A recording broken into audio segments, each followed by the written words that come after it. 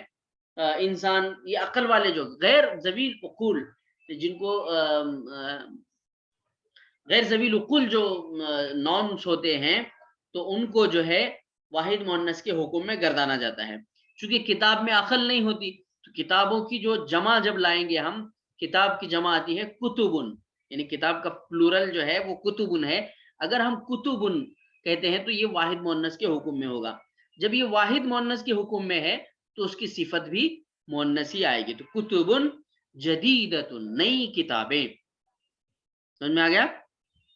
تو اس طریقے سے مرکب ناقص اور یعنی مرکب اضافی، مرکب توصیفی میں یہ چیزیں ہیں. تو اب اس کا خلاصہ سن لیجئے. مرکب توصیفی اس مرکب کو کہتے ہیں جو موصوف اور صفت سے مل کر بنے، یعنی کسی ناؤن کی اچھائی یا برائی کو بیان کرنے کو مرکب توصیفی کہتے ہیں. اس میں سے پہلا حصہ جو ہے وہ موصوف ہوتا ہے، جیسا کہ یہاں پر بیان کیا گیا ہے. پہلا حصہ کیا ہوگا؟ موصوف ہوگا. دیکھیں زہر جمیل، زہر جمیل، تو یہاں پر پھول، خوبصورت پھول، تو اس میں یہ موصوف صفت ہے. اور دونوں نکرہ ہیں، دونوں واحد ہیں، ہے نا، دونوں مذکر ہیں. تو اس میں جو زہرن ہے یہ موصوف ہے. زہرن کے معنی آتے ہیں گلاب کے پھول کے. زہرن موصوف ہے اور جمیلن اس کی صفت ہے. اسی طریقے سے کتاب مفید، مفید کتاب، تو یہاں پر دیکھیے کتاب یہ مفرد ہے تو لہذا صفت بھی مفرد ہے. کتاب پر پیش ہے تو صفت پر بھی پیش ہے. کتاب نکیرہ ہے تو صفت بھی نکیرہ ہے. ٹھیک ہے. کتاب واحد ہے تو صفت بھی واحد ہے. تو کتاب مفید، مفید کتاب. اب یہاں دیکھیے قلنسوۃ جدیدۃ، نئی ٹوپی. تو یہاں دیکھیے قلنسوۃ یہ آخر میں گولتا ہونے کی وجہ سے مؤنث ہے تو لہٰذا اس کی صفت بھی مؤنث آ گئی. اور قلنسوۃ چونکہ واحد ہے تو لہٰذا اس کی صفت بھی واحد ہے. اسی طریقے سے مدینۃ کبیرۃ، بڑا شہر. مدینۃ کبیرۃ، بڑا شہر. تو یہ بھی جو ہے مدینۃ یہ مفرد ہے اور مؤنث ہے تو لہٰذا اس کی صفت بھی مفرد بھی ہے اور مؤنث بھی ہے. اسی طریقے سے التفاح اللذیذ، التفاح کے معنی آتے ہیں سیب کے. التفاح اللذیذ، ٹیسٹی، ڈیلیشیس سیب، ایپل کہا جاتا ہے. تو یہاں پر دیکھیے مفرد ہے، التفاح مفرد ہے تو لہٰذا اللذیذ بھی مفرد آیا. لیکن التفاح معرفہ ہے یعنی اس پر الف لام داخل ہو گیا ہے تو لہٰذا صفت پر بھی الف لام داخل ہو گیا. تو یہ مطابقت ہونا موصوف صفت کے اندر ضروری ہے. اسی طریقے سے دیکھیے التلمیذۃ الذکیۃ، ہوشیار طالبہ. تو یہاں پر دیکھیے اس پہ الف لام داخل ہو گیا تو اس پر بھی الف لام داخل ہو گیا.